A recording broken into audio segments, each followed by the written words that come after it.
পৌরসভার পক্ষ থেকে সকল আরামবাগবাসীকে জানানো যাচ্ছে যে ঘূর্ণিঝড় রেমাল ঘনীভূত হয়েছে বঙ্গোপসাগরে 25 মার্চ 2024 তারিখ শনিবার অথবা 26 মার্চ 2024 তারিখ রবিবার আছড়ে পড়তে পারে উপকূলে। আবহাওয়া দপ্তরের সতর্কতা অনুযায়ী ঝড়ের সাথে বজ্রবিদ্যুৎ সহ ভারী বৃষ্টির সম্ভাবনা রয়েছে। তাই ঝড়ের সময় গাছের তলায়, ইলেকট্রিক পোলের তলায় যাবেন না, ফাঁকা জায়গায় থাকবেন না। সচেতন থাকুন, সতর্ক থাকুন, সম্ভব হলে বাড়িতেই থাকুন।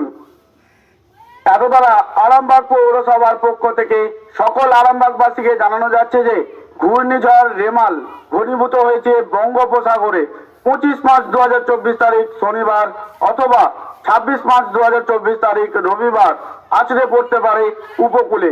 আবহাওয়া দপ্তরের সতর্কতা অনুযায়ী ঝড়ের সাথে বজ্রবিদ্যুৎ সহ ভারী বৃষ্টির সম্ভাবনা রয়েছে। তাই ঝড়ের সময় গাছের তলায়, ইলেকট্রিক পোলের তলায় যাবেন না, ফাঁকা জায়গায় থাকবেন না। সচেতন থাকুন, সতর্ক থাকুন, সম্ভব হলে বাড়িতেই থাকুন।